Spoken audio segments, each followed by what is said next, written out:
Hola, yo soy Map Salinas y en La Covacha nos estamos preparando para Infinity War, así que semana a semana hemos estado revisando las 18 películas del universo cinematográfico de Marvel y es el turno de Ant-Man.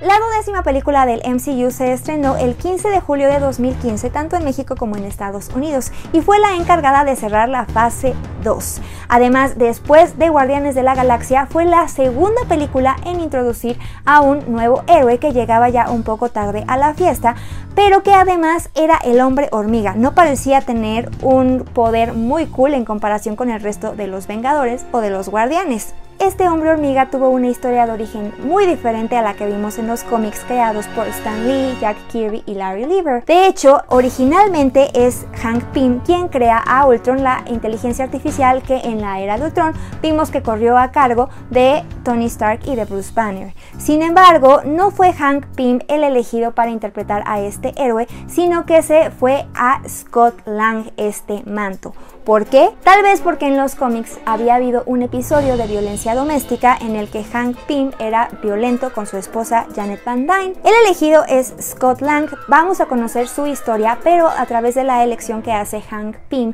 de este hombre, porque Pym está muy arrepentido, tiene muchos remordimientos por haber creado una serie o haber descubierto una serie de partículas subatómicas que a su vez le permitieron crear un traje que quien lo portara se podía hacer un ser diminuto y al mismo tiempo controlar las hormigas, pero que ahora querían utilizar para cuestiones de guerra y él no estaba de acuerdo con eso. Entonces, muy al principio de la película lo vemos discutir con Peggy Carter, Howard Stark y Michelle Carson sobre el uso que se le quiere dar a este traje. Él no está de acuerdo que se utilice para la guerra y por lo mismo dice que no va a participar en nada de eso. Corte a muchos años después, cuando su pupilo Darren Cross, interpretado por Corey Stoll, ya está muy cerca de poder replicar su experimento y utilizar el traje no solamente para demostrarle a su mentor que está a la altura o que puede superarlo, sino también para conseguir un poco de dinero. Y es entonces que vemos uno de los conflictos que ya se ha tratado anteriormente en el Marvel Cinematic Universe, que es el hecho de utilizar cierta tecnología para hacer guerra en vez de la paz, que es lo que ocurrió con Captain America y lo que también ya habíamos visto anteriormente con Tony Stark y sus armaduras. Vemos a Hank Pym como una especie de titiritero que va a utilizar a Scott Lang, un hombre que acaba de salir de la cárcel después de cometer un crimen, que era una especie de Robin Hood y realmente tenía buenas intenciones después de cometerlo para hacer justicia. Lo invita o más o menos lo convence para que se convierta en el nuevo Ant-Man, al decirle que de esa forma va a poder ayudar y acercarse otra vez con su hija, a la que no puede visitar justamente por haber salido de la cárcel y porque tampoco tiene trabajo para pagar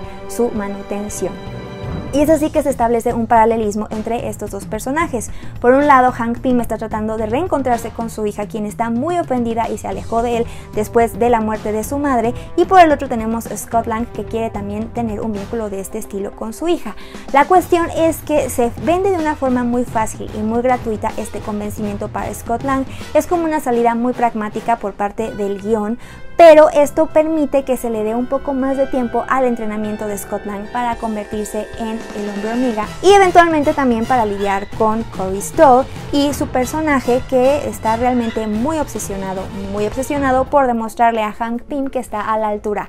Y es que sí, Darren Cross, ya entendimos que estás enojado porque no te tomaron en cuenta y ni te tomaron en serio, ¿ok?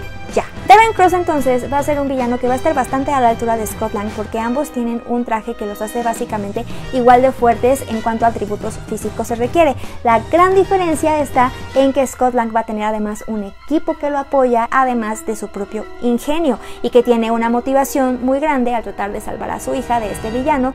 Peyton Reed es el encargado de dirigir esta puesta, de comandarla después de la salida de Edgar Wright, que originalmente iba a ser el director después de tener ciertas diferencias creativas con el estudio.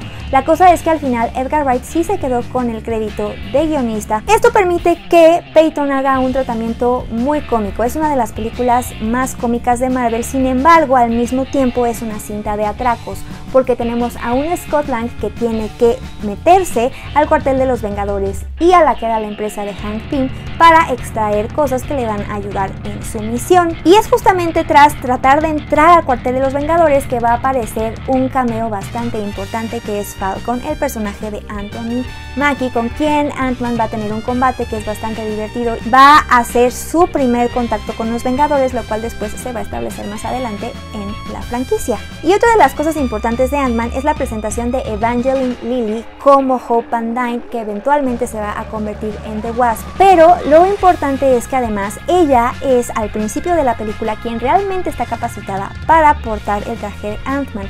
La única cosa es que su padre no quiere permitirle este derecho porque lo considera bastante peligroso. Eventualmente le va a revelar a su hija el motivo por el cual su madre desapareció. No es que haya realmente muerto, sino que se fue a una condición subatómica y entonces desapareció en este infinito cuántico del cual aparentemente es imposible volver. Sin embargo, como Scott Lang sí consigue ir y regresar, queda ahí abierta la posibilidad para la película de The Wasp de encontrar qué pasó con su madre. La única cosa que también es importante resaltar en torno a The Wasp es el hecho de que justamente no se le dice que no use el traje por el hecho de ser mujer, al contrario, más bien es porque su padre tiene mucho miedo de perderla, lo cual en una escena bastante bonita es Scott Lang quien le dice: oye, es que tú no estás usando el traje porque tú no eres digna de sacrificarse, yo sí lo soy, y por eso es que tu padre está tan empeñado en que yo cometa estas cosas y que haga esta misión. Ahora, otra de las cosas más importantes de la película, o por lo menos más gratificantes de la cinta, es la incursión de Michael Peña en el MCU con el rol de Luis. Él es el sidekick de Paul Rudd como Scott Lang, y pues sí, cae un poquito en el estereotipo del gordito latino simpático expresidiario que va a ser el comic relief a lo largo de toda la cinta, pero lo cierto es que Michael Peña lo hace muy bien. De hecho, yo tuve la oportunidad de entrevistarlo un poco antes de que saliera la película, y lo que él me decía es que la forma en la que habla su personaje es una forma que adoptó de un personaje real que vivía cerca del lugar donde él creció. Entonces también trató por lo menos de hacer que su personaje no fuera tan cliché, y él es el vehículo para que haya dos escenas súper buenas en la cinta, en las cuales él narra lo que se va dando en diferentes conversaciones, mientras que la cámara nos va llevando a través de diferentes personajes que hablan con su voz. Entonces es muy divertido.